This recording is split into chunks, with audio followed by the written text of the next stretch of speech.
Hello everyone, welcome back to my YouTube channel. आज हम HP TET psychology का previous year discuss करने वाले हैं। तो चलिए लेते हैं हमारा पहला प्रश्न, जिसमें आपसे पूछ रखा है whose definition is this psychology is the most basic science of education. ठीक है, तो ये परिभाषा किसकी है कि मनोविज्ञान शिक्षा का आधारभूत विज्ञान है। तो ये कहा है आपका स्किनर ने, यानी कि ऑप्शन बी। ठीक है, option B is the correct answer. Next है एजुकेशनल साइकोलॉजी इज हेल्पफुल। ठीक है, तो आपने बताना है कि जो शिक्षा मनोविज्ञान है वो किसके लिए सहायक है। तो यू हैव 4 ऑप्शन। ठीक है, maintaining discipline, knowledge of child development, evaluation, all round development. तो इसका जो राइट आंसर होगा वो हो जाएगा ऑप्शन डी। ठीक है, ऑल राउंड डेवलपमेंट, यानी कि सर्वांगीण विकास।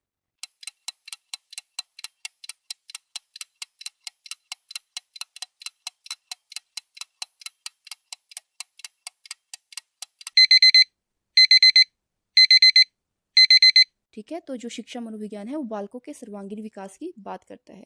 नेक्स्ट है which of the following method is consider as the most scientific and objective of studying behaviour. ठीक है, तो व्यवहार अध्ययन के लिए कौन सी विधि अत्यधिक वैज्ञानिक और वस्तुनिष्ठ है। तो आपके पास 4 ऑप्शन दे रखी है, तो आपने बताना है कि मतलब कौन सा जो most scientific and objective method है अगर किसी का बिहेवियर स्टडी करना है। तो इसका जो राइट आंसर है वो है ऑप्शन बी। ठीक है, प्रयोगात्मक यानी कि एक्सपेरिमेंटल मेथड।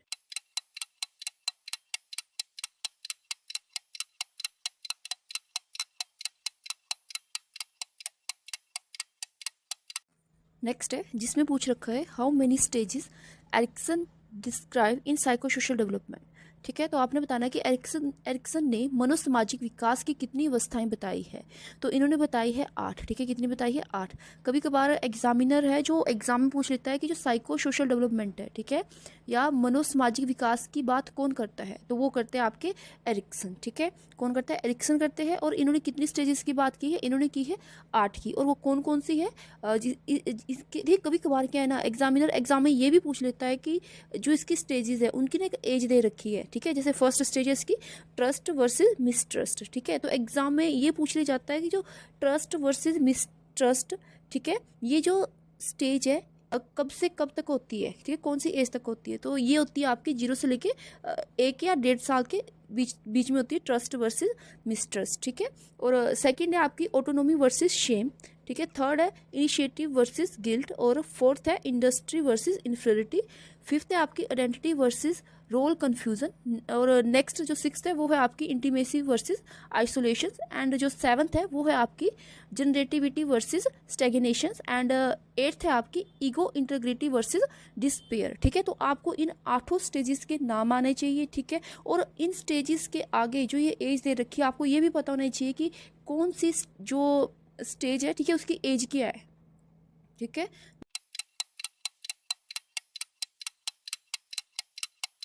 नेक्स्ट है जिसमें पूछ रखा है आपसे कि are genes are composed of. ठीक है, हमारे जीन्स डैश से बने होते हैं। देन इसका जो राइट आंसर है वो है ऑप्शन ए, डीएनए। नेक्स्ट है डेलिक्वेंसी इज ऑफन हाँ, नेक्स्ट है each egg cell has a chromosome. ठीक है, आपने बताना है कि प्रत्येक अंडा कोशिका में गुणसूत्र होता है, तो कौन सा होता है। तो इसका राइट आंसर है ऑप्शन ए। ठीक है, कौन सा पाया जाता है, एक्स। नेक्स्ट है delinquency is often associated with. जो डेलिक्वेंसी है वो किससे रिलेटेड है। ठीक है, जो अपराध प्राय जुड़ा होता है। आपके पास 4 ऑप्शन दे रखी है, तो लो पेरेंटल सपोर्ट, ठीक है, इन एप्रोप्रिएट डिसिप्लिन, या फिर फैमिली डिस्कॉर्ड। ठीक है, तो देखिए जो बच्चा जो अपराध की तरफ बढ़ता है, ठीक है, उसको जो मेन रीजन क्या है, ये सभी कारण होंगे ना कि माता पिता क्या करते होंगे, बच्चे की कम सहायता करते होंगे। ठीक है, और अनुचित अनुशासन से, मतलब कि क्या है वहाँ पर अप्रोप्रिएट डिसिप्लिन नहीं होगा। और नेक्स्ट है कि परिवार में कला या फिर फैमिली डिस्कॉर्ड, यानी कि परिवार में क्या रहता होगा, कला कलेश रहती होगी। तो ये सभी जो चीज़ें कहीं ना कहीं क्या है कि बच्चे को अपराध की तरफ बढ़ाती है। ठीक है, तो इसका जो राइट आंसर होगा ऑप्शन डी। ठीक है, ये सभी चीज़ें क्या करेगी, बालक को अपराध के साथ जोड़ती है, तो इसका राइट आंसर होगा ऑप्शन डी। नेक्स्ट है prenatal development is commonly divided into the main periods called. ठीक है, तो आपने बताना है कि जो प्री नेटल स्टेज है, ठीक है, पैदा होने से पहले का विकास मुख्य तौर पर बटा होता है। जब तक बच्चा पैदा नहीं हुआ है तो उससे पहले का जो विकास है, ठीक है, यू हैव फोर ऑप्शन। तो फर्स्ट है जर्मिनल, ठीक है, embryonic, fetal and all of the above. ठीक है, जीवाणु, भ्रूण अवस्था और भ्रूणीय अवस्था। तो देखिए बच्चे के पैदा होने से पहले ये तीनों अवस्थाएं पाई जाती है, तो इसका जो राइट आंसर होगा वो होगा ऑप्शन डी। नेक्स्ट है,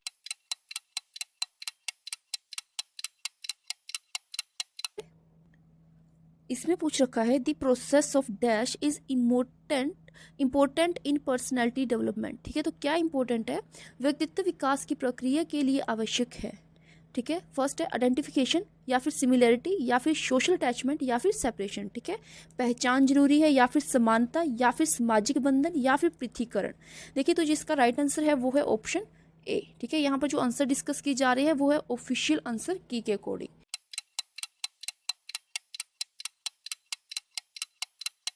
ठीक है, तो चलिए लेते हैं हमारा नेक्स्ट क्वेश्चन। इसमें पूछ रखा है Skinner conducted his studies on the flowing. ठीक है, you have a four option. तो आपने बताना है कि जो स्किनर है, ठीक है, उसने किसके ऊपर स्टडी की थी। ठीक है, तो रैट्स, पिजन, या फिर डॉग्स के ऊपर। ठीक है, तो यू हैव फोर ऑप्शन, चूहों पर की थी, कबूतर पर की थी, या फिर कुत्तों पर की थी। तो इसका जो राइट आंसर होगा वो है ऑप्शन डी। ठीक है, ए और बी, यानी कि किसके ऊपर की थी उन्होंने, चूहे के ऊपर, कबूतर के ऊपर। ठीक है, किसने की थी, बीएफ स्किनर ने। नेक्स्ट है इन ऑपरेशनल कंडीशनिंग, यहाँ पर ऑपरेंट होगा। ठीक है, in operant conditioning the procedure of not reinforcing a response is called. ठीक है, तो आपसे पूछ रखा है क्रियात्मक अनुबंधन में प्रक्रिया जो प्रतिक्रिया को पुनर्बलित नहीं करती है क्या कहलाएगी। देन इसका जो राइट आंसर है वो है ऑप्शन बी। ठीक है, तो वो कहलाएगी विलुप्त होने की प्रक्रिया। ठीक है, कौन सी जो क्या कर रही है, ऐसी प्रक्रिया जो प्रतिक्रिया को पुनर्बलित नहीं कर पा रही है, तो उसको क्या कहा जाएगा, विलुप्त होने की प्रक्रिया। ठीक है, यानी कि एक्सटिंक्शन, ऑप्शन बी। नेक्स्ट है which of the following is a system of memory. ठीक है, तो आपने बताना है कि चार ऑप्शन दे रखी है, तो मेमोरी का कौन सा सिस्टम है। ठीक है, सेंसरी हो गया, शॉर्ट टर्म हो गया, लॉन्ग टर्म, या फिर ऑल ऑफ द अबव। तो ये जो सभी सिस्टम है ये किससे रिलेटेड है, ये सभी रिलेटेड है आपके मेमोरी से, यानी कि option D is the correct answer. ठीक है, तो निम्नलिखित में से कौन सी स्मरण की प्रक्रिया है, तो संवेदक हो गया, लघुकालीन हो गया, दीर्घकालीन हो गया, ये सभी किसके पार्ट है, ये सभी है आपके स्मरण के। तो इसका जो राइट आंसर होगा वो होगा उपरोक्त सभी। ठीक है,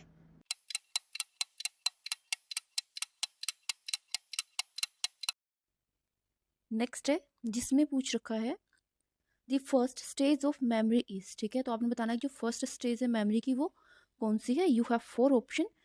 एक बात जो आपने ध्यान में रखनी है, आपको पता होना चाहिए कि जो मेमोरी है उसकी तीन स्टेजेस होती है। ठीक है, तो उसमें से जो फर्स्ट स्टेज है वो होती है एनकोडिंग। ठीक है, यानी कि option is the correct answer.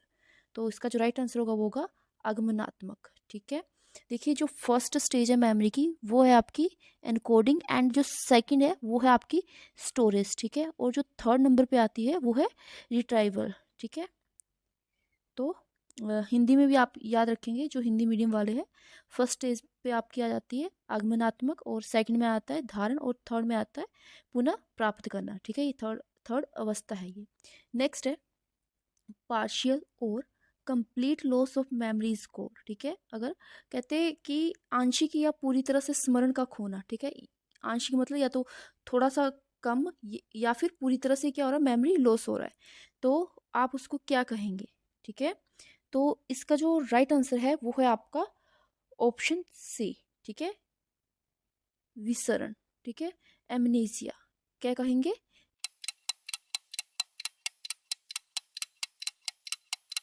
Amnesia. ठीक है, complete loss of memory, partial और कंप्लीट लॉस ऑफ मेमोरी को कहा जाएगा एमनेशिया। तो option C is the right answer. ठीक है, नेक्स्ट है जिसमें आपसे पूछ रखा है during of short term memory, most repeated question है ये, मैक्सिमम टाइम ये क्वेश्चन एग्जाम में पूछा गया है। ठीक है, तो ध्यान में रखेंगे आप। तो इसका जो राइट आंसर है वो है ऑप्शन डी। ठीक है, 30 सेकेंड।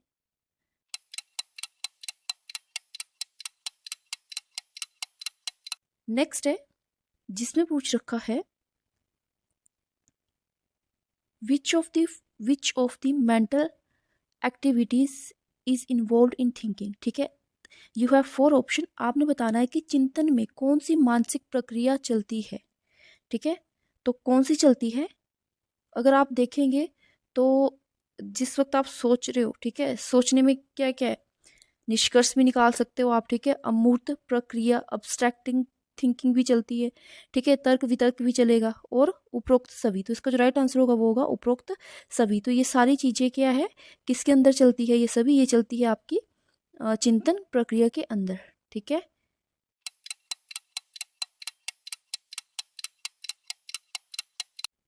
तो जो थिंकिंग प्रोसेस है, ठीक है, मेंटल एक्टिविटीज के अंदर, तो उसमें इन्फरिंग, ठीक है, अब्स्ट्रैक्टिंग और रीजनिंग, ये सभी क्या होगी, इन्वॉल्व होगी। तो इसका राइट आंसर होगा all of the above. Next है mentally retard people have the IQ ranging from 25 to 39 are known as. ठीक है, मतलब आपने उन उन मेंटली रिटार्ड पीपल्स के बारे में बताना है कि उनको क्या कहा जाता है, जिनकी जो IQ रेंज है वो कितनी होती है, 25 से लेके 39 के बीच में हो। ठीक है, तो मंद बुद्धि वाले लोग जिनका बुद्धि लब्धि स्तर 25 और 39 के बीच होता है, तो क्या कहलाता है। देन इसका जो राइट आंसर है वो है ऑप्शन सी। ठीक है, तो उसको कहते हैं सिवियर मेंटली रिटार्ड। ठीक है, यानी कि गंभीर मंद बुद्धि वाले, यानी कि ऑप्शन सी थी करेक्ट आंसर। नेक्स्ट है जिसमें पूछ रखा है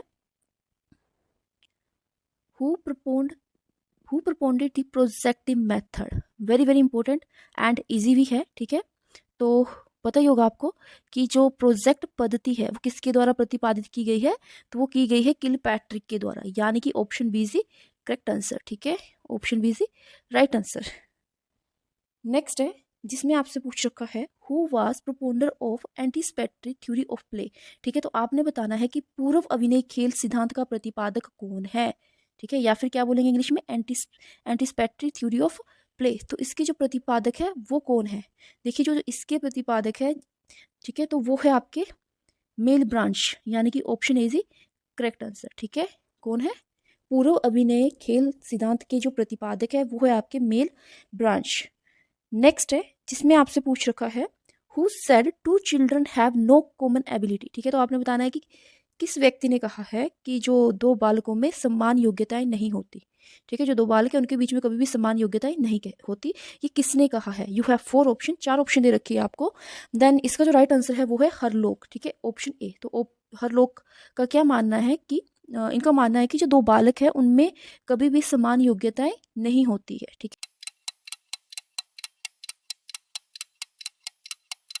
है, नेक्स्ट है जिसमें पूछ रखा है जिसमें आपने बताना है कि propounders of insight theory of learning. ठीक है, तो आपने बताना है कि जो इनसाइट थ्योरी है ना, ठीक है, जो अंतर्दृष्टि सिद्धांत है वो उसके प्रतिपादक कौन है। ठीक है, तो इसके जो प्रतिपादक है या फिर जो प्रोपोंडर है वो है कोहलर। ठीक है, तो option A is right answer. ठीक है, जो इनसाइट थ्योरी ऑफ लर्निंग है वो किसने दी है, वो दी है आपकी कोहलर ने, यानी कि option A is right answer. Next है how many personality types are mentioned by Kretschmer. ठीक है, तो क्रेचनर ने कितनी तरह के व्यक्तित्व बताया है, मतलब कितनी तरह की पर्सनैलिटीज की ये बात करते हैं, तो ये आपको पता ही होगा, ये करते हैं 3 तरह की। ठीक है, यानी कि option C is right answer. और वो 3 तरह के नाम भी आपने याद रखने हैं जिनकी ये बात करते हैं। एक है पिकनिक, ठीक है, और सेकंड है एथलेटिक, एंड थर्ड है अस्थेनिक। ठीक है, कभी कभार हो सकता है कि एग्जामिनर इन तीनों में से कोई एक दे दे और अदर ऑप्शंस चेंज कर दे, फिर पूछे कि जो जो क्रैचनर की जो पर्सनैलिटी जिन पर्सनैलिटीज़ की वो बात करते हैं वो उस राइट आंसर को आप चूज़ करो। ठीक है, तो आपको पता होना चाहिए। नाउ नेक्स्ट क्वेश्चन है जिसमें पूछ रखा है क्रिएटिविटी इज आइडेंटिफाइड बाय। ठीक है, यू हैव 4 ऑप्शन, तो आपने बताना है कि सृजनात्मकता की पहचान होती है। देन इसका जो राइट आंसर है वो है ऑप्शन डी। ठीक है, न्यू रिजल्ट, यानी कि डी नवीन परिणाम से। ठीक है, क्रिएटिविटी की जो पहचान है वो किससे होती है, किसी नए रिजल्ट से। ठीक है, किसी नई मतलब कि नई नई नई चीज का आविष्कार करना, या फिर आप बोल एक तरह से मौलिक विचार। ठीक है, वो सभी किसके अंदर आते हैं, वो आते हैं आपके क्रिएटिविटी के अंदर। ठीक है, तो न्यू रिजल्ट, ठीक है, वो आइडेंटिफाई करेगा क्रिएटिविटी को। नेक्स्ट है who said this creativity is essentially found in the new constructions और प्रोडक्शंस। ठीक है, यू हैव 4 ऑप्शन, तो आपने बताना है कि ये किसने कहा है रचनात्मकता मुख्य नवीन रचना या उत्पादन में होती है। ठीक है, तो इसका जो राइट आंसर है 24 का वो है ऑप्शन ए। तो ये कहा है जेम्स ड्रेवर ने, यानी कि option A is the correct answer. ठीक है, तो जेम्स ड्रेवर क्या कहते हैं कि जो creativity is essentially found in the new constructions और प्रोडक्शंस। ठीक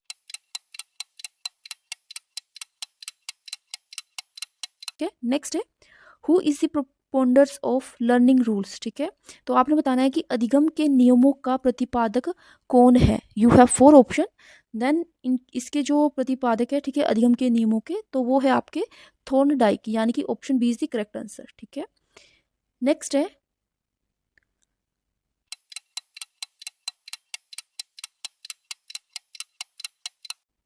जिसमें पूछ रखा है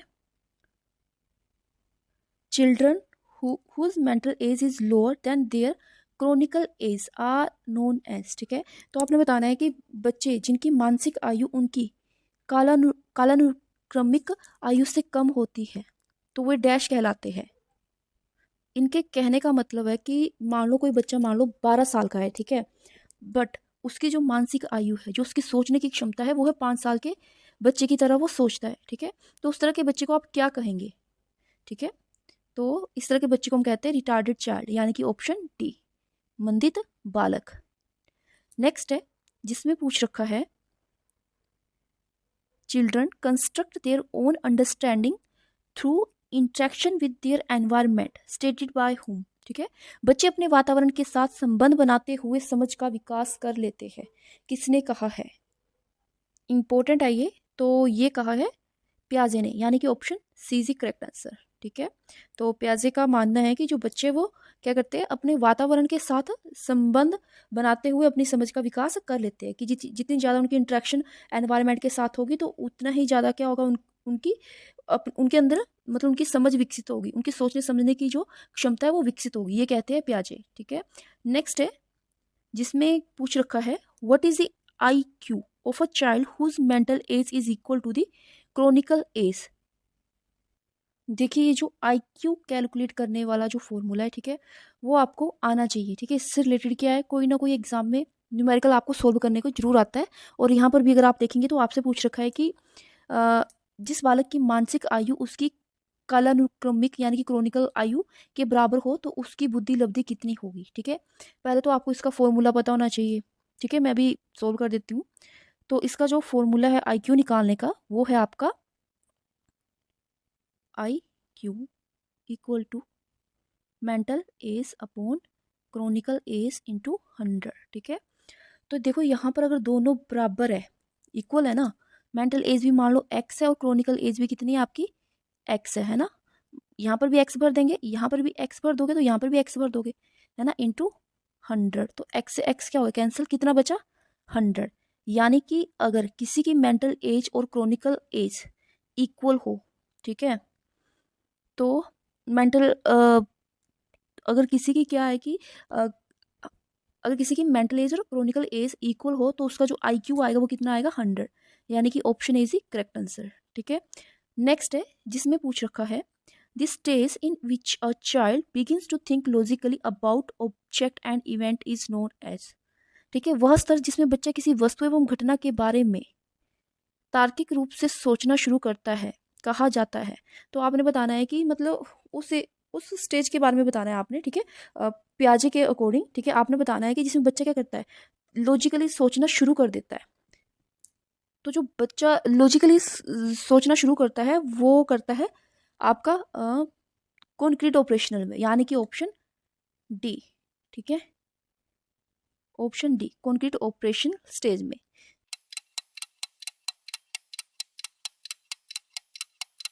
ठीक है, तो इसका राइट आंसर होगा ऑप्शन डी मूर्त संक्रियात्मक स्टेज, जिसमें क्या करता है कि बच्चा किसी वस्तु या घटना के बारे में क्या कर देता है, तार्किक रूप से सोचना शुरू कर देता है। नेक्स्ट है जिसमें पूछ रखा है kindergarten system of education was proposed by. तो इसमें बताना है कि जो शिक्षा की किंडरगार्टन पद्धति का प्रतिपादन किया है तो किसने किया है, वो किया है आपका फ्रोबेल ने, यानी कि option C is right answer. ठीक है, और ये देखिए 30 अगर 29 क्वेश्चन की बात की जाए तो क्या है ना, पियाजे ने 4 स्टेजेस दे रखी है, ठीक है। इसका निमोनिक्स भी आपको पता ही होगा, SPCF, ठीक है। फर्स्ट आ गई आपकी सेंसरी, सेकंड आ गई आपकी प्री ऑपरेशनल, एंड थर्ड आ गई आपकी कॉन्क्रीट ऑपरेशनल, और फोर्थ आ गई आपकी फॉर्मल ऑपरेशन, ठीक है, फॉर्मल ऑपरेशन। तो ये चारों स्टेजेस आपको अच्छे से आनी चाहिए, ठीक है। और आपको पता होना चाहिए कि कौन सी स्टेज कहाँ से लेके कहाँ तक है। जैसे अगर सेंसरी की बात की जाए तो ये होती है 0 से लेके 2 तक, ठीक है, ये 0 से लेके 2 तक होती है। और ये होती है 2 to 7, और ये होती है 7 to 11, देन ये होती है आपकी 11 से अबव। तो ये भी आपको पता होना चाहिए, क्योंकि कभी कभार क्या है कि एग्जामिनर एग्जाम में इनकी एज भी पूछ लेता है, ठीक है, इन स्टेजेस की एज भी पूछ लेता है।